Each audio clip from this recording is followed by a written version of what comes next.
हरे कृष्णा प्रभु जी, दंडवत हरे प्रणाम। कृष्णा प्रभु जी दंडवत प्रणाम। हरे कृष्णा प्रभु जी दंडवत हरे प्रणाम। कृष्ण प्रभु जी दंडवत प्रणाम।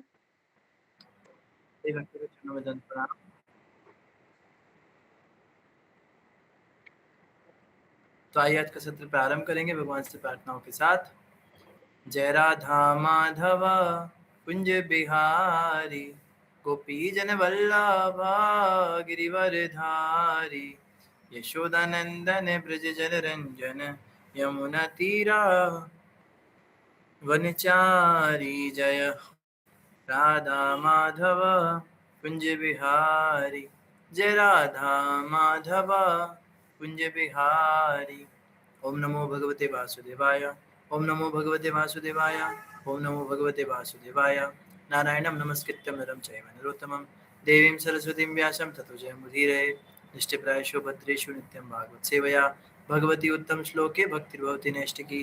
कृष्णाय वासुदेवाय देवकी नंदनाय च नंदगोपकुमाराय गोविंदाय नमो नमः। जय श्री कृष्ण चैतन्य प्रभु नित्यानंदा श्री अद्वैत गदाधर शिवासादि गौर भक्तवृंदा। गुरुवे गुरुचंद्राय राधिकाय तदालये, कृष्णाय कृष्ण भक्ताय तद्भक्ताय नमो नमः। मुखं करोति वाचालं पंगुं लंघयते गिरिं यत्कृपातमहं वन्दे श्रीगुरुं दीनतारिणं। श्री परमानंद माधवं श्री चैतन्येश्वरं।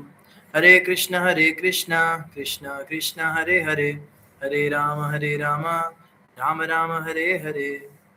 हरे कृष्ण। आप सभी भक्तों और माताओं का हार्दिक स्वागत है आज की श्रीमद् भागवतम की कक्षा में। स्वागतम सुस्वागतम। और हम चर्चा हरे कृष्ण प्रभु जी। प्रणाम आपके पावन चरणों में। प्रभु जी आज ऋषभ जायसवाल की बिटिया का जन्मदिन है, उसको आप आशीर्वाद दें। हरे कृष्णा ऋषभ प्रभु जी, क्या नाम है हरे बिटिया कृष्णा का? प्रभु जी, दंडवत प्रणाम। आपके चरणों में कोटि कोटि दंडवत प्रणाम। हरे कृष्णा। बिटिया है पास में? हाँ प्रभु जी। लावण्या इधर आओ, इधर आओ। करो, हरे कृष्णा बोलो, दंडवत प्रणाम बोलो। नहीं बोलो। हरे कृष्णा। ये आज इधर तो आओ। मन में ये आपसे शर्मा रही है, बोलती है ना। मंत्र भी कभी कभी संडे या भी एक दो दिन में करती रहती है, पूजा डेली करती है। अच्छा थोड़ा अच्छा, नए आदमी से शर्माती है प्रभु जी। चलो इनको हम सभी ग्रुप के मेंबर्स की ओर से हैप्पी बर्थडे विश करते हैं। सभी भक्तों की ओर से भगवान श्री कृष्ण पे पूरी कृपा करें, अपना आशीर्वाद बनाए रखें। सभी हरि बोल करेंगे छोटी लावण्य के लिए। हरि बोल, हरि बोल, हरे हरि बोल, हरि हरि बोल, हरि बोल। बहुत सुंदर, धन्यवाद। थैंक यू प्रभु जी, धन्यवाद प्रणाम प्रभु जी। हरे कृष्ण। धन्यवाद प्रणाम, हरे कृष्ण। धन्यवाद आदिनारायण प्रभु जी, आप सभी भक्तों का बहुत ध्यान रखते मनोरमा हैं। माता जी का बेटा भी आज थोड़ा पहले से बेटर हो गया। मेरे को पता नहीं क्या था, माता जी पूछ रहे थे मनोरमा माता जी से, भाई कैसा हुआ। शिवांश, शिवांश आया? ट्यूशन गए हैं प्रभु जी। हरे कृष्णा दंडवत प्रणाम। आंख ठीक है उसकी? जी प्रभु जी अभी ठीक है। थोड़ा सा दिखाया था उसको ना, बहुत मतलब किसी नेगेटिविटी के सामने आ गया था, वो बहुत बड़ा था चक्कर, तो काफी दिन तक दिक्कत में थे, लेकिन अभी 3 दिन से स्कूल जाना ट्यूशन जाना शुरू किए हैं। अभी तो स्वास्थ्य ठीक है। चलो धीरे धीरे स्वास्थ्य लाभ होगा, भगवान कृपा करेंगे।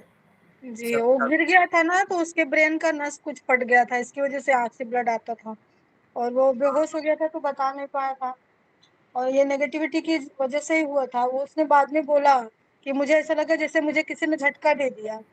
तो जो देखे वो बोले कि मतलब ये किसी के सामने आ गया, किसी का किया कराया नहीं था, लेकिन कोई जैसे शाम के टाइम में फुटबॉल खेलने जाता था ना, तो वहां हाँ, पे ये कोई शक्ति जा रही थी और उसके सामने ये पड़ गया था। मैं बता रही थी कि मुझे रोए भरे आ रहे हैं, सब ऐसी हालत हो गई थी उसकी। ये देखो, चलो भगवान ने कृपा करी है। इसके गले में कंठी माला पहना रखी है आपने? नहीं प्रभु जी, वो कभी कभी प्याज लहसुन वाला बच्चों के साथ में खा लेता है बाहर ना, तो नहीं, कंठी नहीं पहनाई है। उसके गले में सबसे पहले कंठी माला पहनाइए। जी जी जी। नरसिंह कवच लगा के कंठी माला पहनाइए बच्चे को। कंठी माला जी बहुत रक्षा करती है ऐसी चीजों से। कोई बात नहीं, भगवान ने बचाव कर दिया। जी प्रभु जी, आप सबकी प्रार्थना से तो मैं बहुत डरी हुई थी, लेकिन सब कुछ सरल हो गया। नहीं तो डॉक्टर भी विश्वास नहीं कर रहे थे, बोले थे ऐसे कैसे, होता ही नहीं है। 3 डॉक्टर को दिखाया लेकिन कोई नहीं भरोसा कर रहा था। और सबसे खर्चा भी बड़ी बड़ा बात, बड़ा बताया, लेकिन कुछ भी नहीं, 600-700 रुपए में ही सब हो गया। ये मेरे ऊपर आप सबका बहुत बड़ा आशीर्वाद है प्रभु जी। छोटी बीमारी जब छोटी होती है उसमें उसका इलाज कर दो तो सस्ते में हो जाता है काम, जितना उसको डिले करते रहते हैं वो फिर उतना महंगा होता जाता है इलाज। आपने जी तुरंत उस जी पर एक्शन कर दिया इसलिए जल्दी काम ठीक हो गया। जी प्रभु जी, आपका तो बहुत बहुत धन्यवाद की बात करते ही आपने तुरंत जो दिखाया ना, और हमारी रुसाली माता जी ने मार्गदर्शन किया ना इसमें, तभी मुझे तो इस बारे में ध्यान ही नहीं गया था कि ये सब भी कुछ हो सकता है। लेकिन आप लोगों ने तुरंत बताया और दिमाग थोड़ा सा चला गया। तो जो दिखाया, हमारे रेखा माता जी को पता है, एक वृंदावन के महाराज जी से हम भागवत कथा सुने थे पहली बार जब गुजरात में आए थे, उनको ही दिखाया। तो उन्होंने किसी से बात करके उनसे बात किया, तो वो देखे दूर से, कहीं विदेश में रहते हैं, और देखे तो तुरंत पकड़ लिए कि बहुत बड़ा कुछ हो गया है इसको तकलीफ। और ये कई महीने से चल रहा था, जब मैं गाँव गई थी उसके पहले से शायद था, लेकिन हम लोग समझ नहीं पाए, क्योंकि वो नरसिंह कवच का पाठ करता है, उग्रम विरम करता है, महामंत्र करता है, गायत्री करता है, थोड़े थोड़े नियम लगा रखे उसके। भगवत गीता भागवतम का भी श्लोक थोड़ा तो पढ़ाती हूँ उसको डेली। तो बोले अच्छी उसके बात ऊपर प्रभाव उतना नहीं कर पाए जितना होना चाहिए था, लेकिन धीरे धीरे असर करना चालू कर दिया था कि आप सबको पता चलो और शरीर छोड़े ऐसे। चलो अब बच्चा बच गया अपना, और हम सब एक परिवार हैं साधना भक्ति में। बिल्कुल आप बिल्कुल प्रभु चिंता जी। ना करें, सब भक्त आपके साथ हैं। जी जी। बहुत बहुत धन्यवाद। हरे कृष्णा। धन्यवाद, हरे कृष्णा, सबका धन्यवाद, हरि बोल। तो आइए आज का श्रीमद् भागवतम का सत्र प्रारंभ करते हैं। हम पढ़ रहे श्रीमद् भागवतम स्कंद 1 अध्याय 15 श्लोक संख्या 44। तो क्षमा कीजिएगा, मैं भी थोड़ा लेट हो गया, तो आज हम श्लोक आपसे नहीं पढ़वाएंगे, आज आपको पढ़ के सुनाया जाएगा। उदीचीं प्रविवेशाशां गतपूर्वां महात्मभिः हृदि ब्रह्म परं ध्यायन् नावर्तेत यतो गतः। हम पढ़ रहे हैं कि युधिष्ठिर महाराज ने किस प्रकार से गृह त्याग किया। गृह त्याग करते समय उन्होंने कैसे कैसे अपने मन को संयमित किया, कैसे उन्होंने अपने तन को संयमित किया, शरीर से समस्त राजसिक वेशभूषा उन्होंने त्यागी और मन से समस्त संसारिक आसक्तियां त्यागी। तो इसी श्रृंखला में आज हम श्लोक 44 पढ़ रहे हैं। उदीचिम प्रविवेश आशाम। उदीचिम मतलब उत्तरी दिशा। तो उत्तरी दिशा की ओर क्या किया? प्रविवेश मतलब प्रवेश किया। आशाम, आशाम मतलब वहां पे प्रवेश करने की इच्छा करी। तो उदीचिम प्रविवेशिताम का मतलब क्या होता है? उत्तरी दिशा में प्रवेश करने की जो इच्छा रखते हैं। गत पूर्वाम, गत पूर्वाम मतलब अपने पूर्वजों द्वारा स्वीकृत पथ। इनके पूर्वज भी उसी दिशा में गए थे।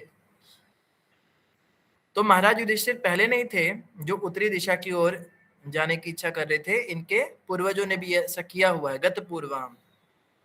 महात्मा भी, महात्मा कहते विशाल हृदय वाले को, तो विशाल हृदय के कारण जो है इनकी भी वही इच्छा हुई। हृदय ब्रह्म परम, हृदय मतलब हृदय के भीतर, ब्रह्म मतलब परमेश्वर, परम मतलब परम सबसे बड़े। तो हृदय ब्रह्म परम ध्यायन, ध्यायन मतलब ध्यान किया, निरंतर ध्यान किया। किसका ध्यान किया इन्होंने? हृदय में बैठे हुए परम भगवान का ध्यान किया। न आवर्तेत यतः गतः, और अपने दिन बिताए जहां कहीं भी गए। अनुवाद, तब उन्होंने उत्तर दिशा की ओर अपने पूर्वजों तथा महापुरुषों द्वारा स्वीकृत पथ पर चलते हुए प्रस्थान किया, जिससे वे परमेश्वर के विचार में पूर्ण रूप से लग सके। वे जहां कहीं भी गए इसी तरह से रहे। तो युधिष्ठिर महाराज ने ध्यान किया भगवान का। हमने पिछले श्लोकों में पहले ही पढ़ा है कि युधिष्ठिर महाराज ने अपना खान पान कितना संयमित किया हुआ था। उन्होंने पका हुआ भोजन खाना त्याग दिया था, अन्न खाना त्याग दिया था, और सॉलिड चीजें लेनी भी बंद कर दी थी। उन्होंने ठोस वस्तुएं भी लेनी बंद कर दी थी। काट के डाल रहा हूँ नाली में, ठीक है। बाकी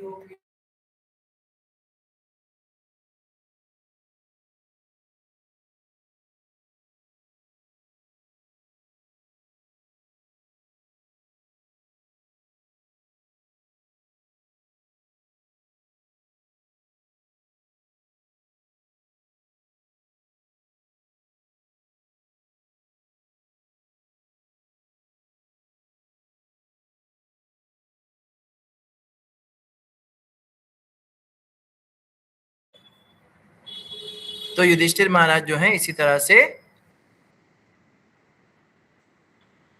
अपने पूर्वजों के बताए हुए पथ पे आगे निकले। तात्पर्य पढ़ेंगे शिला प्रभुपाद जी के द्वारा। जगतगुरु शिला प्रभुपाद की जय। इस श्लोक से यह विदित होता है कि महाराज युधिष्ठिर ने अपने पूर्वजों तथा भगवान के महान भक्तों के चरण चिन्हों का अनुगमन किया। हम पहले कई बार बता चुके हैं कि जिस रूप में वर्णाश्रम धर्म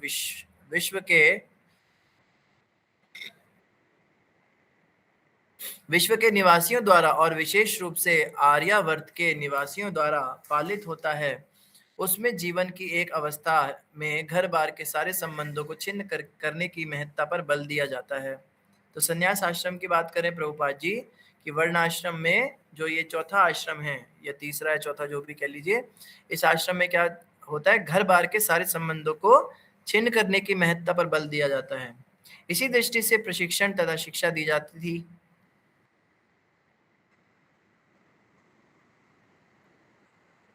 तो ये प्रशिक्षण और शिक्षा कौन देता था? यहाँ कह रहे इसी दृष्टि से प्रशिक्षण और शिक्षा दी जाती थी। आप देखेंगे हमारी बातचीत में आज भी ये बातें झलकती हैं। विदेशों के अंदर इस तरह की बातचीत नहीं होती जैसे भारत में लोग करते हैं।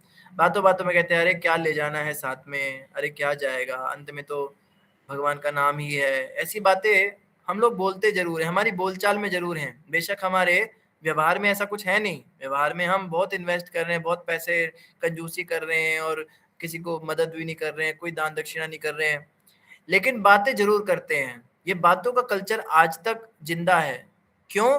क्योंकि एक समय था जब ये चीजें व्यवहार में भी थी, सिर्फ बातों में नहीं थी। व्यवहार तो बंद हो गए, लेकिन बातचीत में ये बातें आज भी हमारे साथ हैं। क्या लेके आए थे, क्या ले जाएंगे, सही बात है, अरे ये खराब हो गया, कोई बात नहीं, को इतनी क्या मुंह माया पालनी आप, है ना, इस तरह से बोलते हैं लोग। इतना क्या मुंह करना है, कोई बात नहीं, नया ले लेंगे।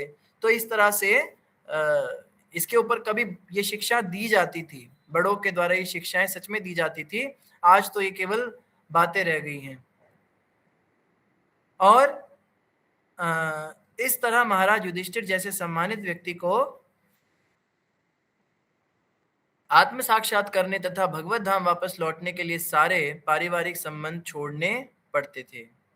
तो बता रहे हैं कि एक मिनट क्षमा कीजिएगा।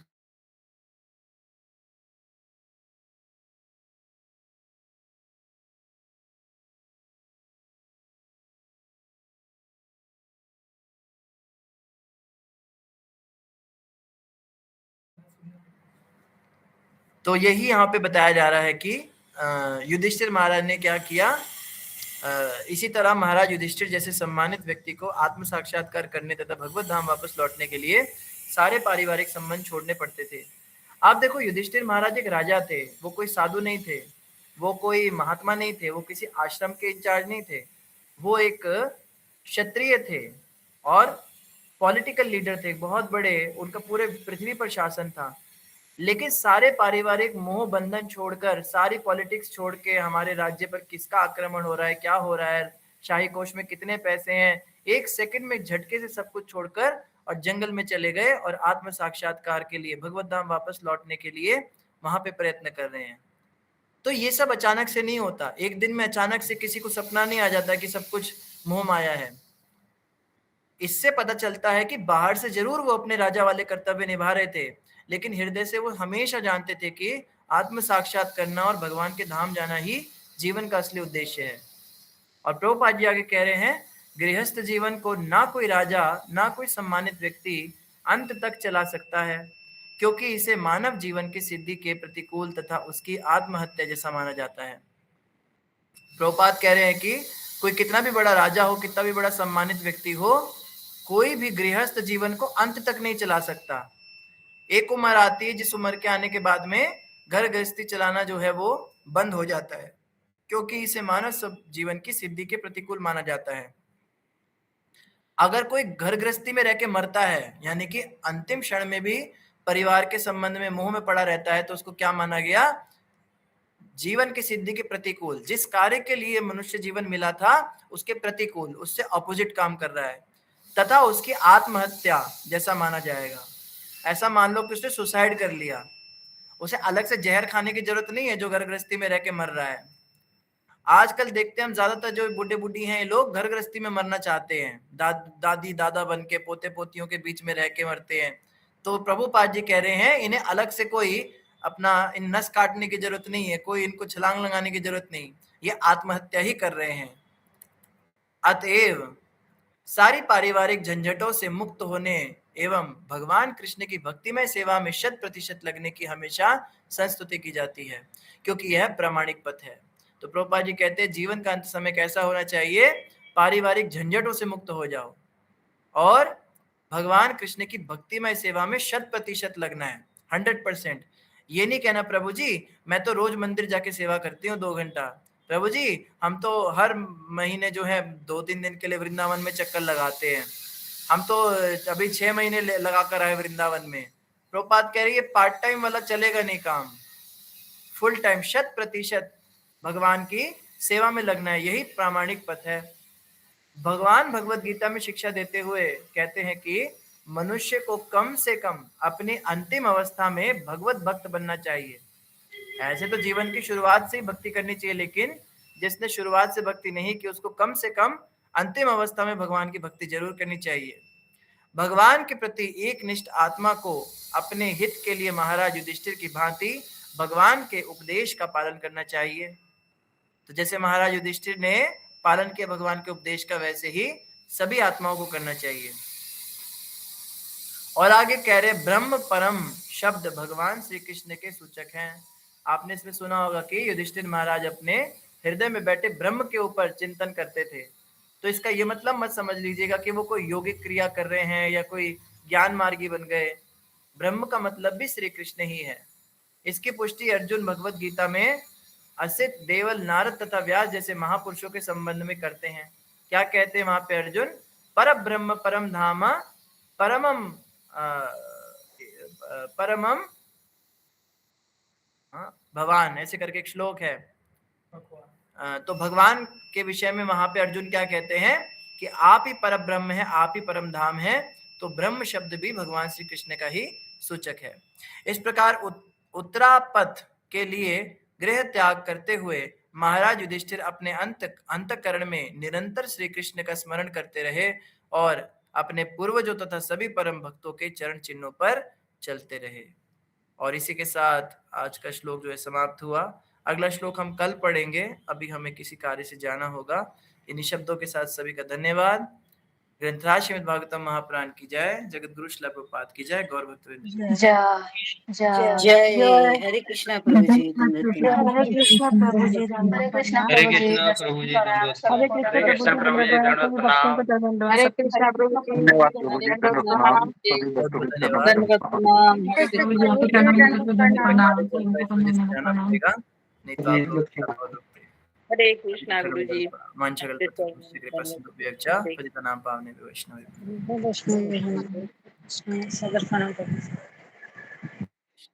अशोक प्रभु जी एक नए प्रभु जी दिख रहे हैं, बाल करके, बल करके।